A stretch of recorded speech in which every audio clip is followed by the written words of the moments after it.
Good evening, Wow. and yeah, that's a great song. Good evening, everybody. This is Christopher Gergen joining you or joining Mr. Loren Culp tonight. Boy, I got my intro all jacked up. Good evening, everyone. Welcome to Loren Live. My name is Christopher Gergen. I'm your host for this evening, and joining me, as always, is the insubordinate one, Mr. Loren Culp. How are you tonight, Loren? I'm doing great. How's everybody doing out there? I was just hanging out on my phone while the intro was playing. Um, Lots of people from all over the place. Yes, I Gary from saw Moses Lake. We've got Carrick from Camas. Joshua from Curlew, Yeah. Okanagan County. Bakota. Cle Elum. East And Sela. yeah, it's pretty amazing. Hi, PJ. Thank you guys for joining me. Hi, Julie. So many. They go by quick. And Yes, they Kathy do. from Richland, Jason from Wenatchee. You guys, thanks for joining me. Awesome. Derek in Post Falls. We got Gig Harbor in the house. Good evening, Heather. Awesome. Lacey, all over Klickitat County. Speaking of Klickitat County, I think that if the cards align and the judges, approve Give the it their maps that are blessing. laid out, give it Right. their blessing, then we may be picking up Klickitat County in the 4th congressional district. That would be uh awesome. Home of it Sheriff would be. Bob Songer, Yes, constitutional sheriff. Yep, absolutely. absolutely. He and his wife are just amazing people. I've ever since I met them almost 2 years ago now, actually 2 years ago now, I've had a great Yep. affection for them. They're just genuinely good people, and the kind of people that you definitely want in positions of public service, serving their community because they're doing it for the right reasons. Well, Bob and Fran Songer. I don't know that I had even met them at the time, but talked to them on the phone. And when I made my announcement speech in 2019 in the park in the city of Republic, they drove all the way from almost in Oregon, right? All the way up to the Canadian border to Republic to be there. That meant a lot. Bob and Fran are salt of the earth kind of people, and Klickitat County is very blessed to have him as their sheriff. I can tell you And, that much. and they supported a lot of our rallies. We did over Yes. 100 rallies across the state last year, and they went to a lot of them. And Yeah. just to support, not to, he wasn't there to bolster himself or, in fact, I think he was only on the platform maybe a couple of times Mm-hmm. to talk, but he just wanted to be there to support. So they're great people. Yeah. And I'm really excited to get Klickitat County in the district so we can get back down there and hang out with those awesome people. That would be Look, great. looks like we're losing portions of Franklin, which we didn't have very much of Franklin County anyway. Right. So we'll lose that. It looks like Adams County. It looks like we'll lose that.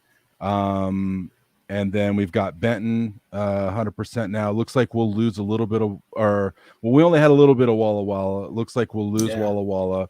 Walla Walla and Adams and Franklin will all slide directly into the 5th. And then everything else pretty much remains the same. Those are just a Yeah. couple changes.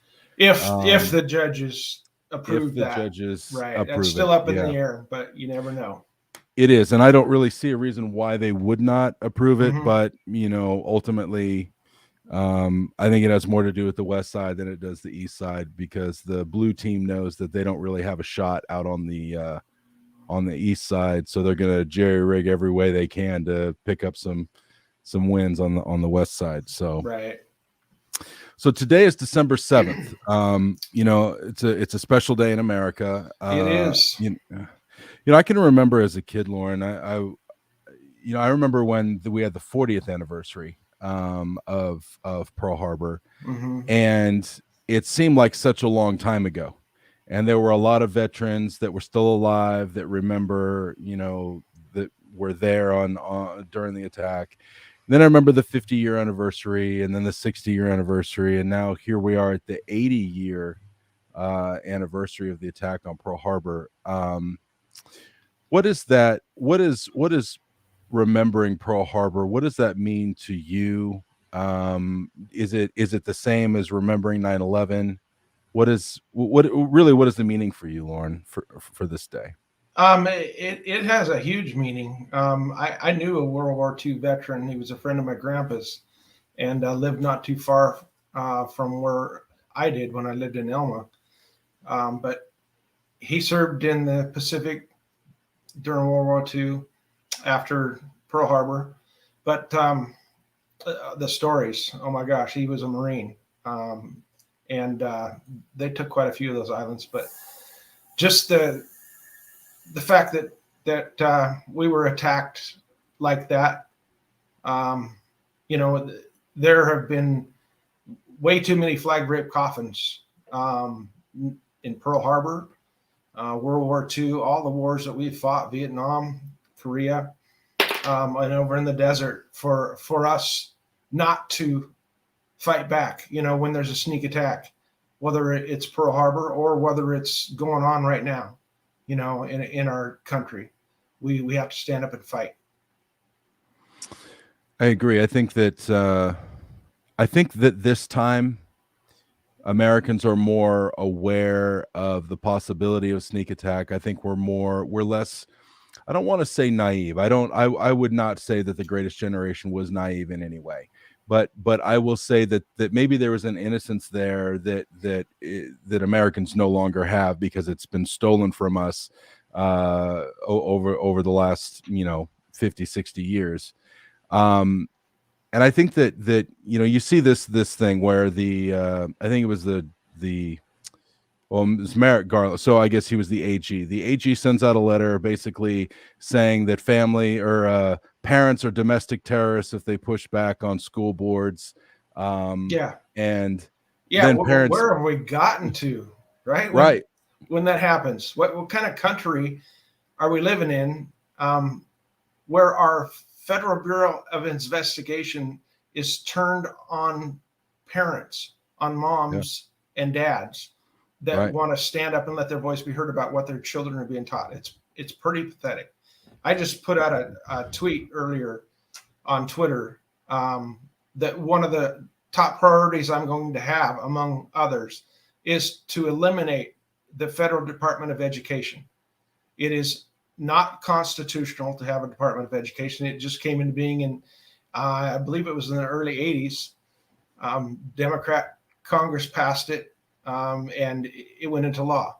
And now it's grown into this humongous, sucks up billions of dollars every year to dictate to local schools what they're going to teach. That's where all this critical race theory, sex education, all of that's coming from.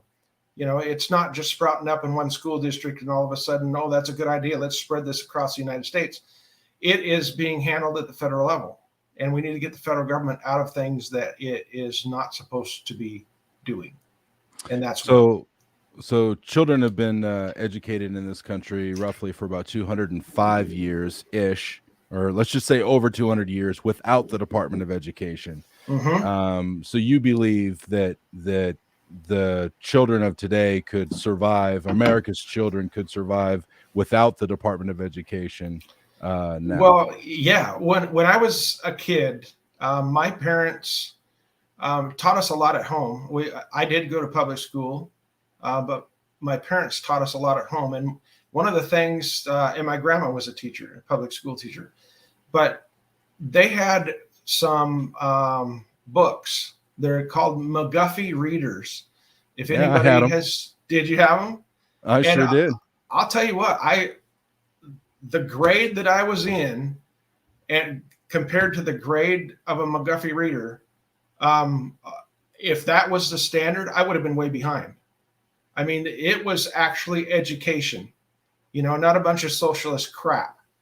So those were used, I think they were used in the 20s or 30s. Mm-hmm. McGuffey readers. If you guys have never heard of them, look up McGuffey readers, Yep, get and them. check it out. Yeah. So I used McGuffey readers as a child. My father used them. His mother, my grandmother, which is the one that gave them to me, she used them. My daughters use them. I made sure that they use them as well. They're fantastic. They're absolutely fantastic, and that's funny that you, boy, that really takes you back in the time machine when somebody says Yes. something like that. I was like, oh my goodness. Yeah. Well, yeah. When you know about that, when you dealt with it when you were a kid, yeah, or dealt with it with your kids, it's amazing because they used to teach kids a whole lot more than they're getting taught now. And now it's schools full of crap. And that's not the fault of the teachers. That's fault of what they're dictated to teach. But when you look at what has happened in our past and what people were taught, that's why it's a joke that, well, yeah, I got a ninth grade education, but think about what they taught people in 9 years in school, plus before they even got to school. They actually worked on teaching the kids in education, teaching them about American history and about civics and what it means to be an American and be proud to be an American. Now they're just teaching a bunch of garbage, that you're racist or you're a victim, depending on their skin color. It's absolutely ridiculous what they're putting in schools now. But that's coming from the federal government. That's right, and they're also teaching American history. They're cherry picking American history, and they're recontextualizing the history to paint it in a way that is that perpetuates a certain political ideology. Very negative towards America and our history. Yeah, I mean, 100%. There's flaws, but we corrected them. We're working on correcting them. We've always worked on correcting them. This is the greatest nation in history of the world, and that's what our children need to be taught. To the tune of 600,000 souls that lost their lives between 1861 and 1865. And for all you scholars out there, that's the years of the Civil War. And it wasn't just white blood that was spilled. It was also black blood that was spilled, and Hispanic blood that was spilled, and Native American blood that was spilled, all across our country, just in those 4 years. To bring really, to end absolutely. And it was almost a sin offering, right? It was almost a way of paying for all of the wrongs that we had done as a nation in trying to figure this out. And it took until the 1960s to figure some other things out. Mm-hmm. And it's taken us a little while to figure out, for some people at least, to figure out what's going on right now. We are being taken over by a bunch of communists, globalists, people that don't care about individual freedom and liberty, and they don't care about America. And we have to figure out awful damn quick on how to shut this down. So government overreach is something that has been, you've harped on it a lot, and you've spoken about it a lot, going back to, let's just pick one of the things, mask mandates last year. One of the things that you were quoted quite often in saying is that, what's next? They're gonna mandate masks. Well, what's next? Was a vaccine? You're gonna mandate vaccines?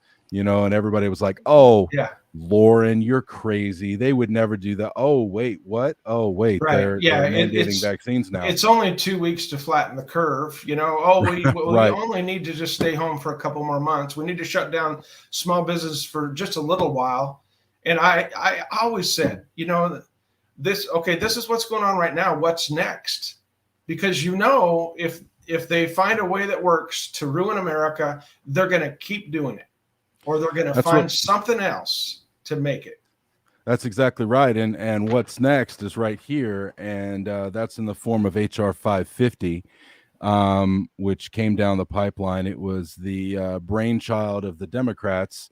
They did get a Republican whose name escapes me at this point to sign on it as a co-sponsor, so it becomes bipartisan, because that's easier to sell, right? It's easier to sell to the American public when they say, well, this wasn't us. This was, exactly. Or in the case of a certain Secretary of State, oh, well, she's a Republican.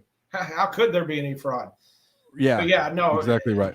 HR 550, for those of you that don't know, that is the federal government going to take hundreds of millions of our tax dollars to create a 400. federal database that Yep. will house all of our medical records, our shot records. And to me, that's entirely, I mean, that's unacceptable, right? I wish that I could Completely. say that I was surprised about that. But my opponent, Dan Newhouse, congressman from the 4th District, who I'm running against and who I will defeat with your help, voted for this. Yes. And Voted for it. I mean, we're talking about a guy who voted to draft our daughters into military service. He signed on to red flag laws, and he's been pushing amnesty to millions of people who come into this country illegally to incentivize more to come. So he's a turncoat, right? He votes along with the radical left, Nancy Pelosi and her squad, all the time. Votes with Liz Cheney, Adam Kinzinger. And this is the guy who voted to impeach President Trump and then voted for the January 6th commission as well. This is who I'm running against. It's disgusting. And to be clear, ladies and gentlemen, to be fair to Mr. Newhouse, he wasn't the only Republican to betray the American people, because that's you know, and that's maybe a strong. Those are my words. Those are not Mr. Culp's words, but I believe that it is a betrayal of we the people. The reason that I feel that it is that way is because last time I read the Constitution, and admittedly, I don't read it every day, but I have read it, and there's nowhere in there where the U.S. Constitution gives the federal government the right to keep my medical records, your medical records, anybody's medical records.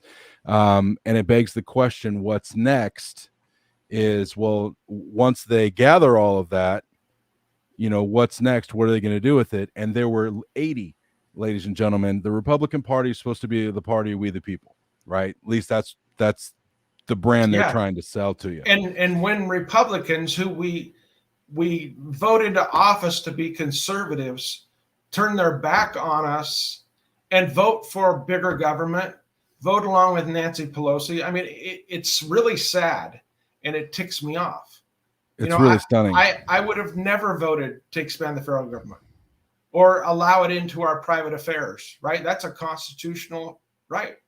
That a Bill of Rights, 4th Amendment, that we should be secure in our personal papers and effects. Our medical information is that. And I don't want my information or your information on some government bureaucrat's laptop. You know, that it's none of their damn business. My medical information is between me and my doctor. And if I don't like my doctor, I can get a new one. You know, it's kind of hard to get a new federal government unless you start putting people in there that understand the role of a public servant, which I will be.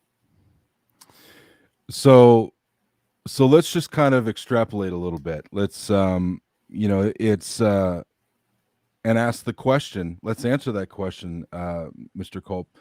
So if this thing does pass the Senate, and which there's a chance that it won't pass the Senate, but because there are a lot of even Democrats that are like, we're in a situation where if we vote for this, we very well could lose. So let's just pretend it does pass. Biden signs it. Wouldn't you wish that some Republicans would think that way? I would wish. Yeah, I know. But they don't. We're starting to depend on a few Democrats to stop the garbage that Republicans are even jumping on board with. It's pathetic.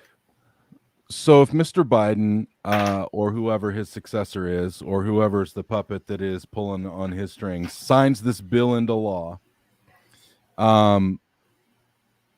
what's next? I mean, they start to collect this data. What do you believe they could do with this data? Well, this kind of goes back to what we were talking about a little bit ago, you know, with the pandemic going on. You know, what's next? What's next with this? Right? if we allow them to continue down this path, there's nothing that they can't do. That's becoming obvious, right? I mean, we have a president, well, a so-called president, who's telling business owners what they will do with their employees. You know, if they have over 100 employees, they have to get the jab. You know, that's not the role of the president. That's not the role of the federal government. In the Constitution, I kind of look at the Constitution like an employee manual, right? If you hire a contractor, I think I talked about this a couple of weeks ago. If you hire a contractor to do work around your house, or you hire an employee for your business, you give them a set of blueprints of what you want done, or you give them an employee manual that explains what their job is. And that's their job. That's what you want them to do, right? And we have the same thing with the Constitution, with this thing right here. This is the rule book. This is the blueprint. This is the employee manual. And we have a bunch of employees that aren't doing the job that's described to them in here.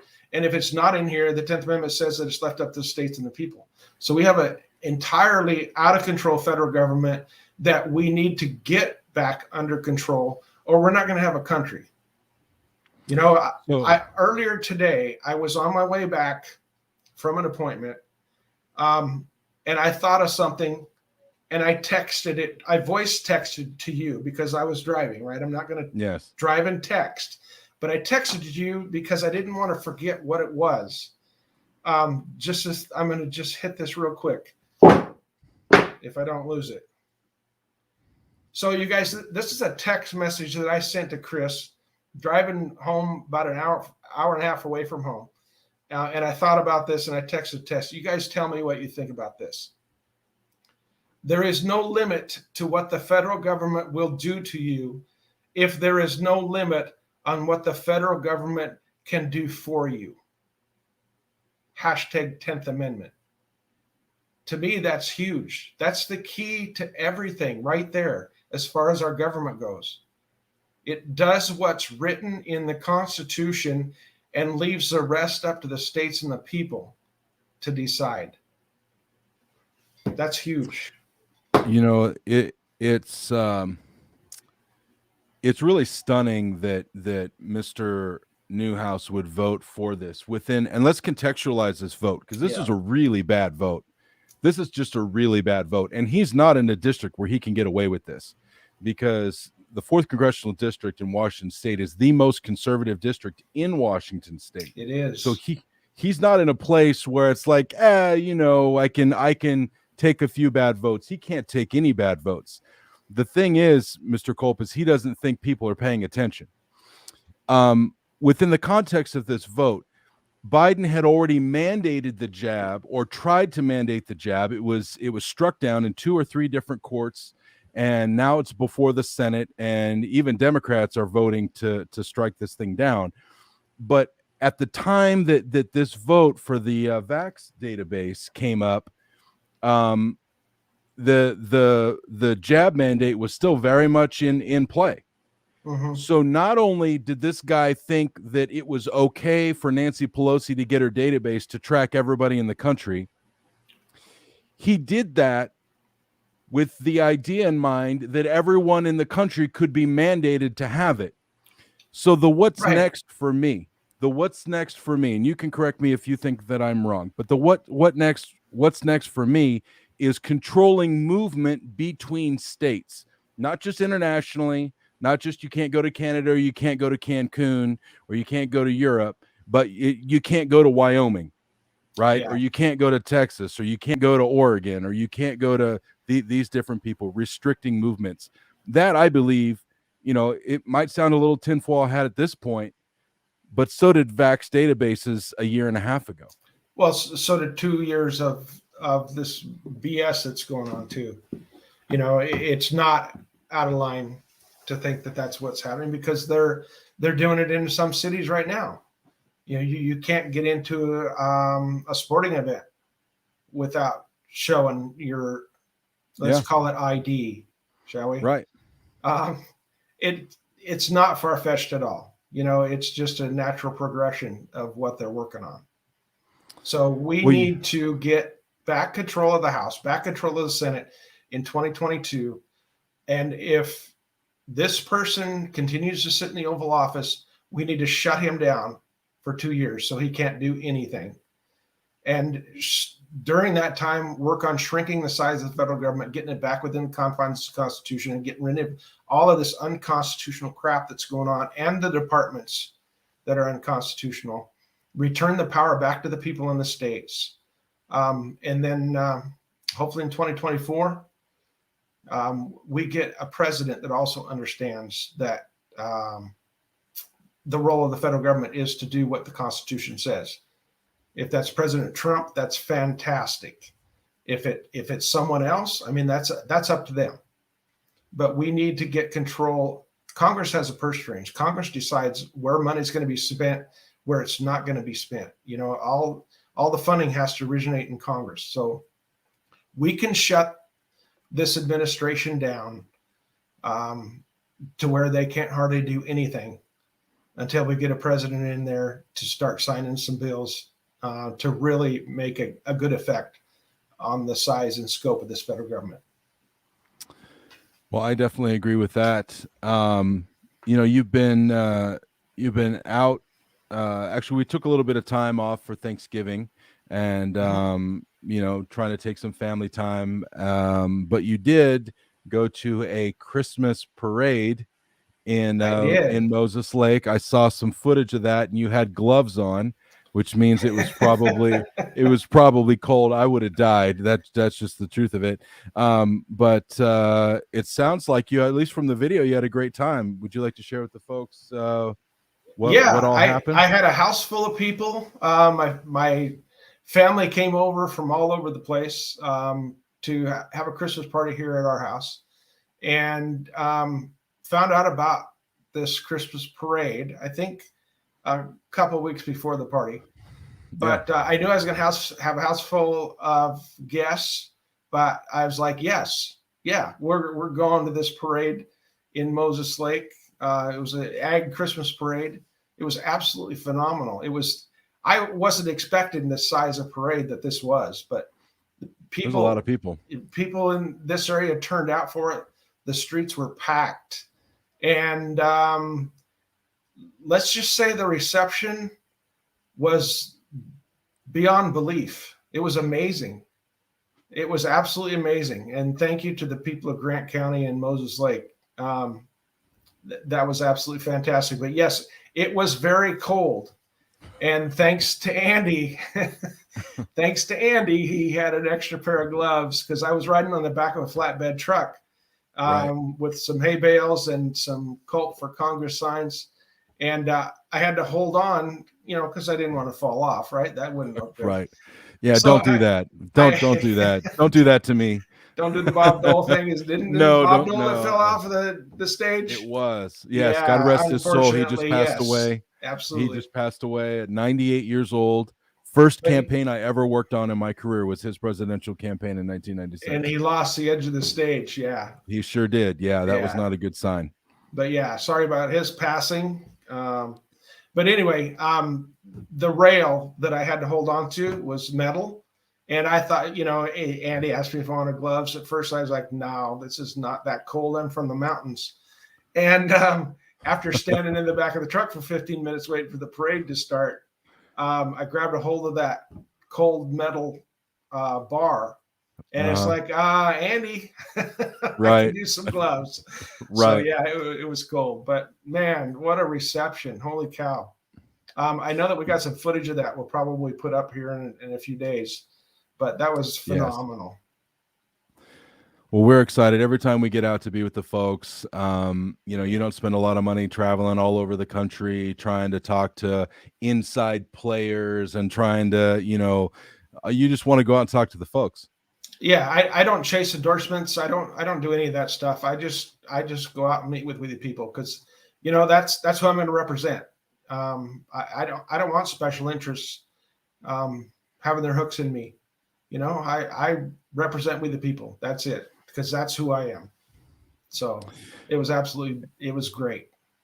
Amen. Well, we're excited as we head into the Christmas season. If you guys are not aware, if you've not been to the website, head on over to culpforcongress.com, culpforcongress.com, and the store is up. We had a Black Friday sale that started, and that's already passed. But we do have another Christmas sale that is coming up, and it's going to start, I believe, on the 10th, which is Yep. this Friday.